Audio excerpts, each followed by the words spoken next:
এপার ওপার দুই বাংলার সুপারস্টার নায়ক শাকিব খানের সঙ্গে জুটি বেঁধে এবার রূপালী পর্দায় আসছেন ভারতের জনপ্রিয় অভিনেত্রী মিমি চক্রবর্তী। এই নিউজটি আগেই প্রকাশিত হয়েছিল। ভারত এবং বাংলাদেশের যৌথ উদ্যোগে তৈরি হচ্ছে তুফান সিনেমা। আর সেই সিনেমাতে মুখ্য ভূমিকায় দেখা যাবে শাকিব খান এবং মিমি চক্রবর্তীকে। এছাড়া আরও একাধিক চমক রয়েছে এই সিনেমাতে। মাঝে শোনা যাচ্ছিল যে শিশু সেনগুপ্ত এখানে থাকতে পারেন। এবার জানা গেল চঞ্চল চৌধুরীও যুক্ত হয়েছেন এই তুফান সিনেমায়। একটি বিশেষ চরিত্রে দেখা যাবে চঞ্চল চৌধুরীকে।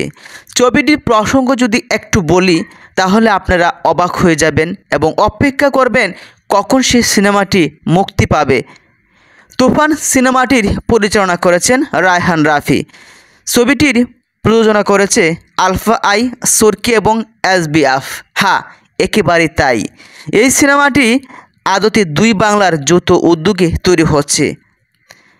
তাই কেবল প্রযোজনার দায়িত্বে যে দুই দেশের মধ্যে ভাগ করে নেওয়া হচ্ছে সেটা নয়, একই সঙ্গে এই সিনেমাতে থাকবেন দুই দেশের অভিনেতারাও।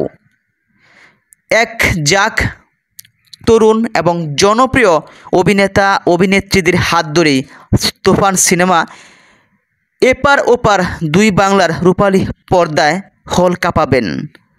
এই ছবিটিতে মুখ্য পুরুষ চরিত্রে দেখা যাবে বাংলাদেশের সুপারস্টার নায়ক শাকিব খানকে।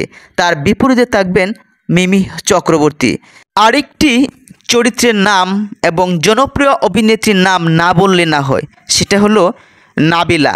ইয়ার পূর্বে শাকিব খান ইতিকা পাল এবং যুক্তরাষ্ট্রের নায়িকা কর্টনি কফিকে নিয়ে তিনি প্রিয়তমা এবং রাজকুমার সিনেমা সম্পন্ন করেছেন। এর পূর্বেও তিনি ভারতের শ্রাবন্তীকে নিয়েও সিনেমা করেছেন। এবার দেখা যাবে মিমি চক্রবর্তীকে নিয়ে শাকিব খানের প্রথম এই জুটি। ইতিমধ্যে সেই সিনেমার মধ্যে লুকও প্রকাশ পেয়েছে। তবে চঞ্চল চৌধুরীর কথা না বললেই না হয়, ওনাকে দেখা যাবে বিশেষ এক চরিত্রে। ধন্যবাদ।